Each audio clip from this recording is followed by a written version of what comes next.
and you can address them to all the panel, to one of them. Please, Dr. Ofra Bloch. Hi, David. Thank you. So I think I started thinking about this topic after hearing you at the ASLH in October, whenever. Another legal historian. Yeah.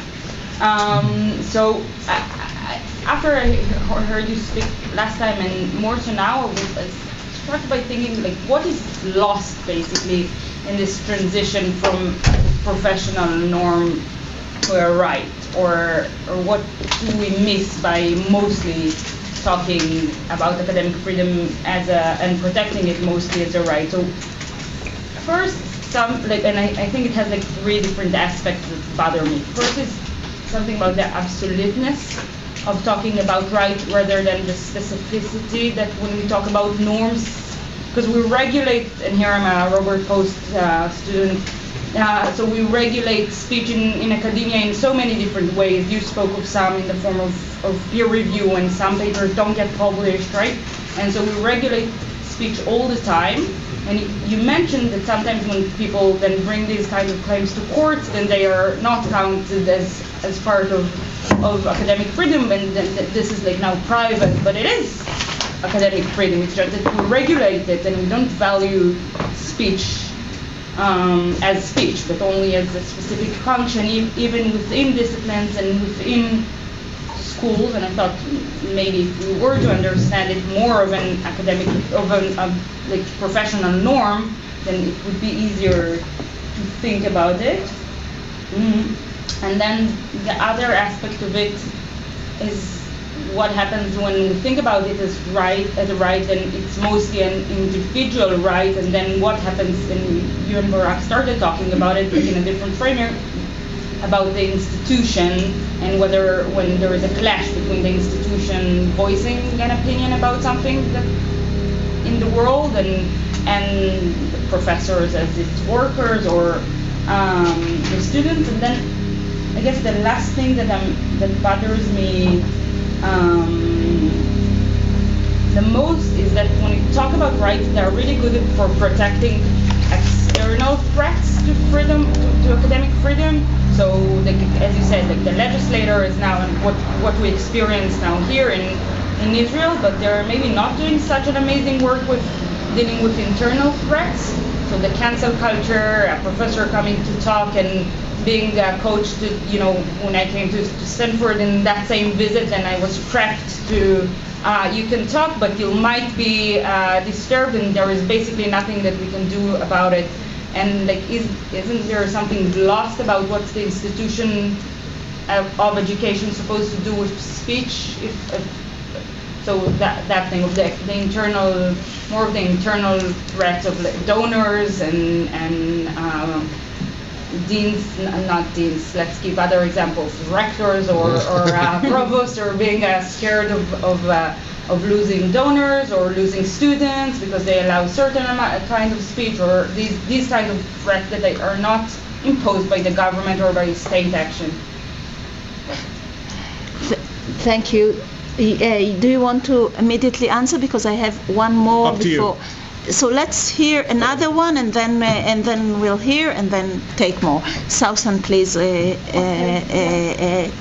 co-teacher and lawyer in co-supervisor at the Human Rights Clinic with here. My colleague Debbie over there. Thanks a lot, and thank you, Manal and Barak. I would like to address pose a question about something that was not addressed in this panel, which is the erosion of freedom of expression in the academia when war and emergency is happening. Now, a lot of the cases that Manal mentioned, including one of the lecturers in college that was fired, I represented her, and I represented a lot of the students that were suspended in Haifa University and a lot of universities. And the issue that I can say clearly that it never occurred to talk even about freedom of expression. The starting point was feelings and respect and emotions and honors, and the violation of feelings of the other side, which relates to the majority, that was hurt. So you cannot talk about a constitutional right when you have emotions and when you have people that are hurt, and them being hurt led to the suspension of lecturers and students and employees and etc., etc., etc. And even Professor Nadira Shalhoub-Kevorkian, before she got arrested due to the podcast, there was a political persecution after, like in early November, even a month after the war, when she signed a petition against genocide, when not a lot of people were still talking about the word genocide. So I think that the border between freedom of expression and whether it applies on academic freedom and whether this applies, like what is the distinction, does it apply on the institution, on the lecturer, the professor, on the student, got blurred in the case of Israel because of the identity of the speaker. It doesn't matter who they are. So I wanted to ask you how the feelings and the emotions got involved in constitutional discourse during the cases during the Vietnam War and the Cold War, if at all they were incorporated in the constitutional discourse. Thanks.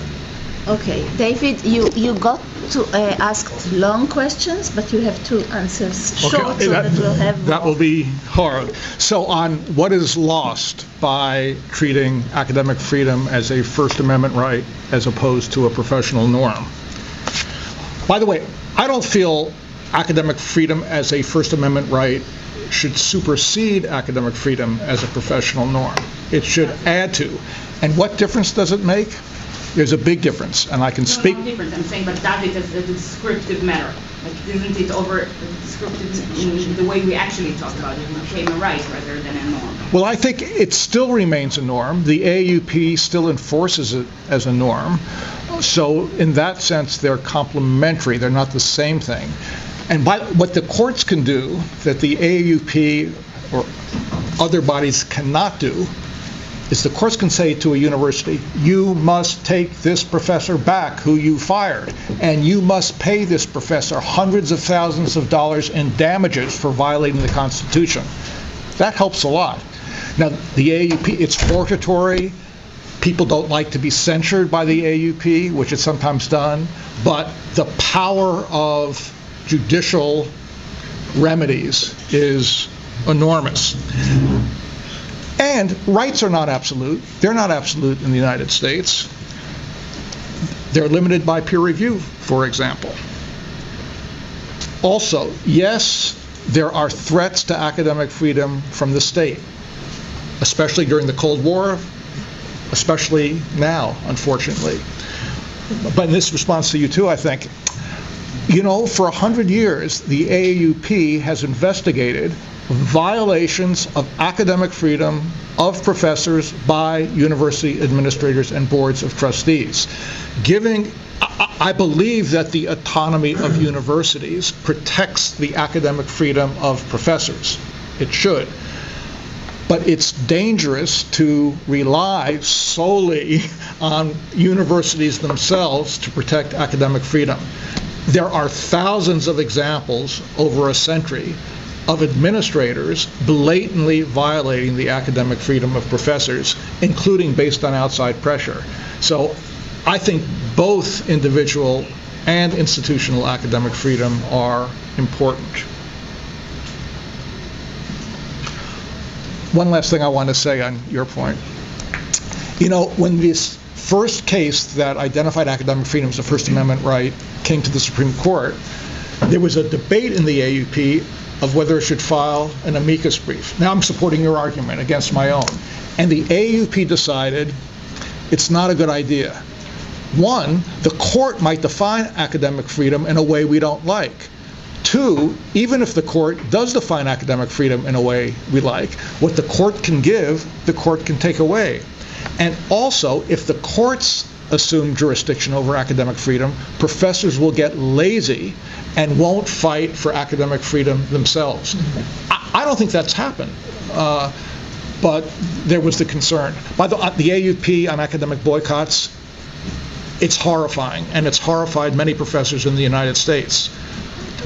To many, it seems like a clear violation of academic freedom to support academic boycotts. On academic freedom during war, so it's more free speech during war, but that was part of your question too, I think, maybe more free speech. This issue came up most clearly during World War I, when there was kind of national hysteria over opposition to war, including from Christian pacifists. It wasn't just, like socialists opposing the war. Hundreds of Americans, including Eugene Debs, who was the president of a major union, who got more votes as a third-party candidate for president than anyone in American history. He was fined and jailed for 20 years, it was later commuted, for saying there's no reason for American working class boys to be fighting German working class boys, right? It was hysteria, but that hysteria provoked a reaction.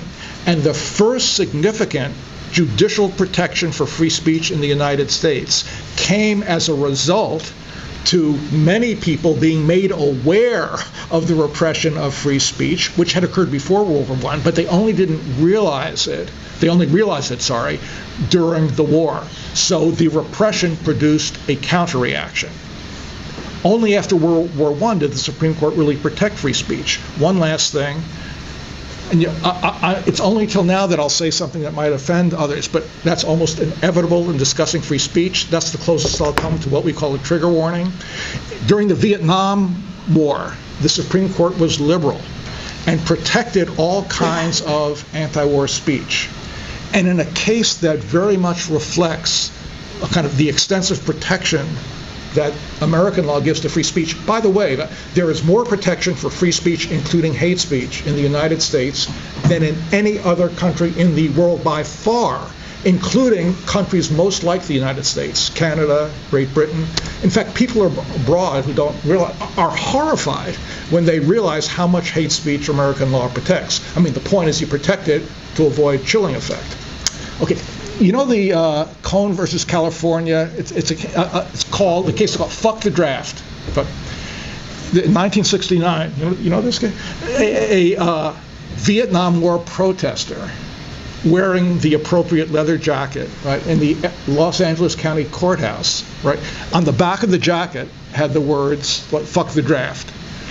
And he was brought up on kind of obscenity charges under state law. And the Supreme Court majority opinion, which I think is one of the most important First Amendment decisions, even who could fuck the draft, big deal. The majority opinion said, the value of speech in a democracy is not limited to rational speech, right? Sometimes irrational speech, not reasoned speech, can be the most powerful speech at all. To say, fuck the draft, is a lot more powerful than saying, this war is wrong. So during the Vietnam War period, this is one case of many, it was the experience of war that led the courts to extend the protection for free speech despite attempts during wartime to suppress it. So I'll collect a few more, but I'll say that we have a colleague here who is not here, Yoav Sapir, who has just written an article about swears against policemen, and he shows how the protecting the feelings of policemen has brought about great repression of people who are actually saying fuck the police and so forth in Israel. So that's another area of research here. So Juna, yeah, yes, and Marcin and Natalie, yes. I'm collecting three, yes. Hi, first of all, I want to say that thank you for writing this very interesting book. But my question, or in my opinion, you missed a very important thing. To have an academic freedom, we must have first as sources to have our independent and personal opinion. I'm talking about here in Israel, they shut down the Al Jazeera channel. So we as an Arab girl, woman, I don't have enough sources. Information, you mean? Information to have to create my personal opinion. Thank you. Marcin, yes. Okay, I have a question that I think recently I've been asking myself about academic freedom in times of democratic crisis. Yes? And this is my question to all three panelists to answer if possible, because do you think that this academic freedom, it's not only freedom during the times of democratic crisis, but it's also a duty to speak out, to protect the democratic values that are the basis of this academic freedom. And my question is, first of all, if there was any academic, we could say, reaction towards first Trump mandate. I mean, what was he doing with his migration policy, etc. If there was or his anti-democratic moves within his four-term first mandate. The second question is in Israel. Yes, everybody knows about this law professors coalition, but that spoke out against judicial overhaul. But I would like to also ask something that I already asked in the lunch. But if there is any academic discussion ongoing concerning Gaza Strip, yes, what is going on there, etc. Is there any academic discussion? I mean, as a part of academic freedom, or maybe even the duty to speak out in this situation. And the second question is, what is the limit of academic expression, especially in such in democratic crisis? Yes, is there a line that shouldn't be crossed as an academic, not to become a politician, etc. Or in times of democratic crisis, there are no limits because we are protecting the more important values. Thank you, Natalie, and then we'll have. I'll be very brief. I want to go back to Salsa's point about. I want to go back to Salsa's point about emotions as a justification for limiting free speech, in particular in the academic, in the classroom, for example, or on campus. So in the Israeli context, so this is sort of a trump. Your speech should be limited because it makes me feel unsafe. It makes me feel like my identity or my religion or my view or my service was not respected. And from outside the United States, it seems sort of the caricature we have of American academia is that is also the case there.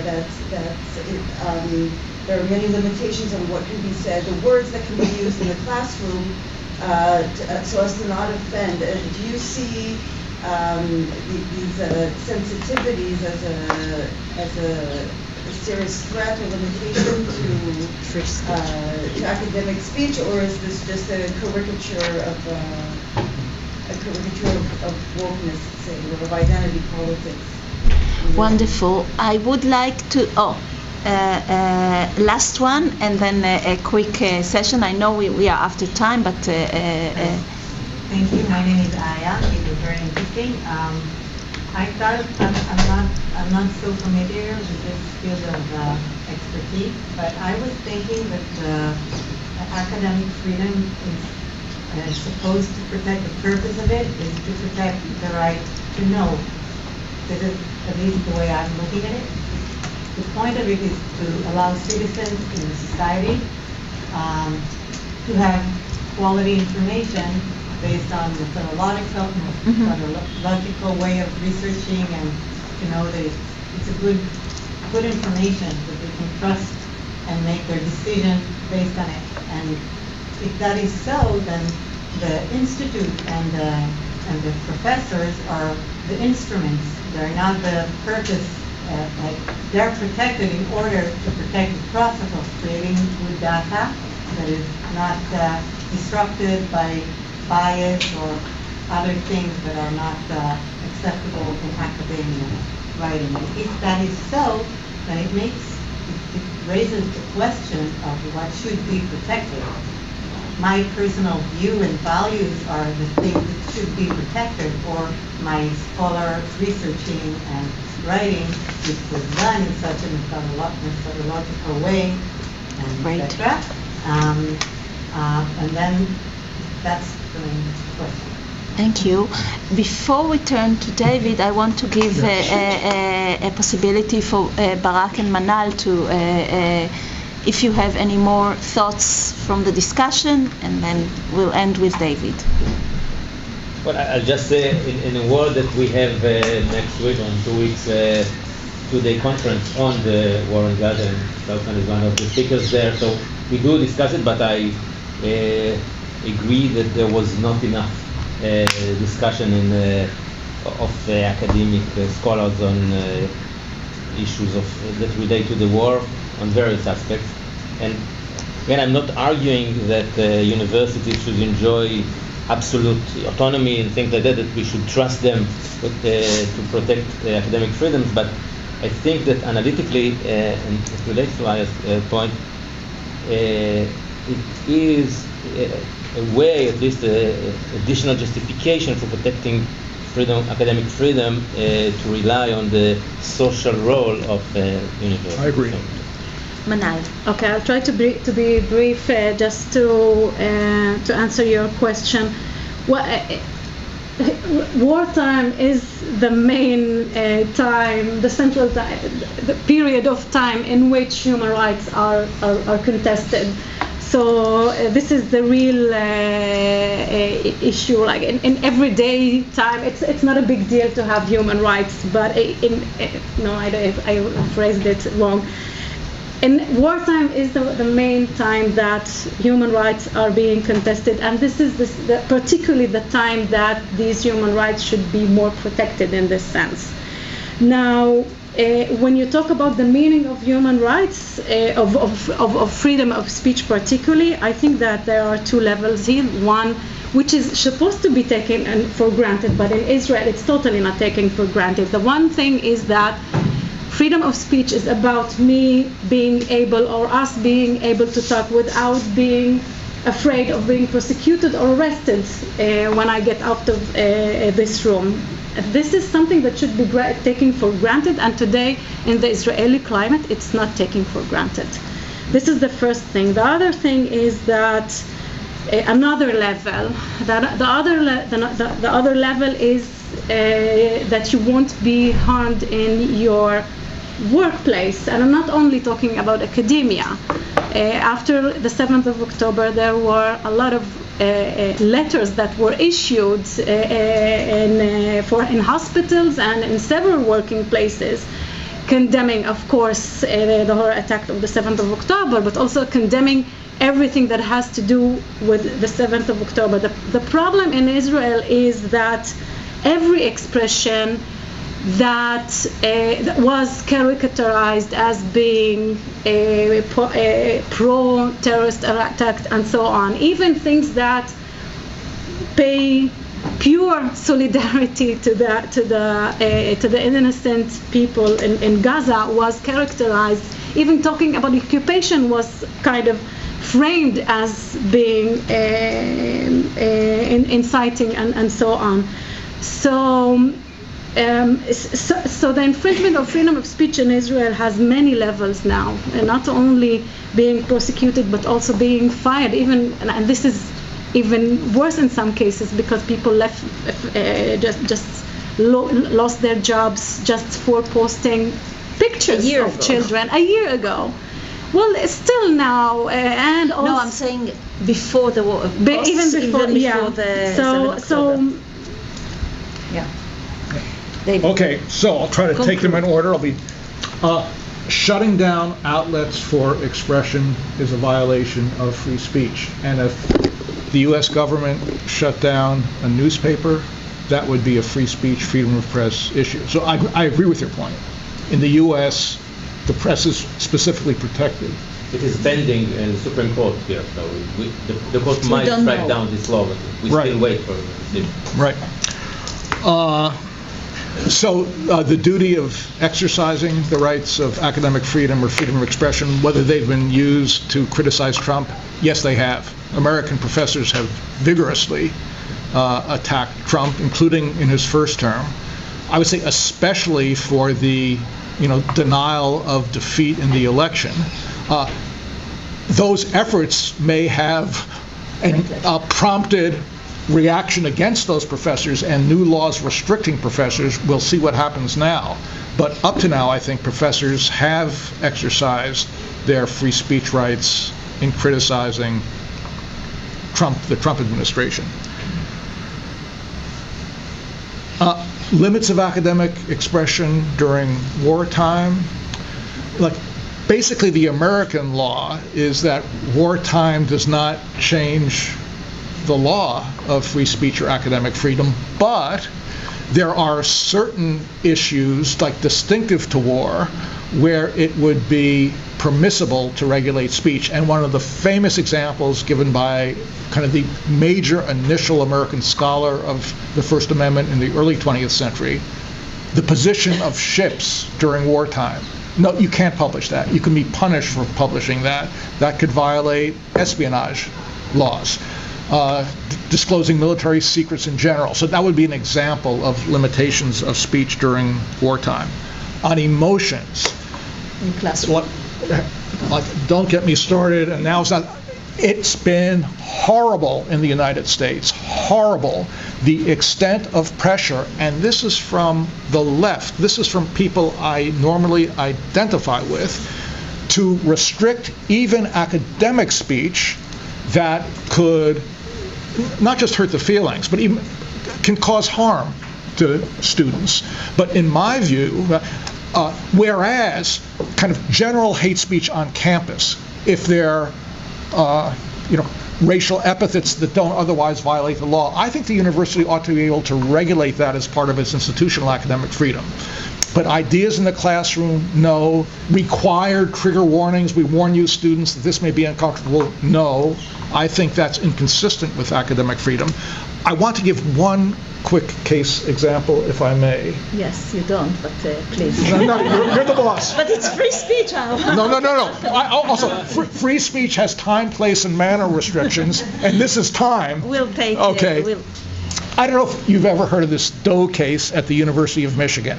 It was an early case involving what we call a speech code in the United States, and it was a very influential one. I see some nodding here.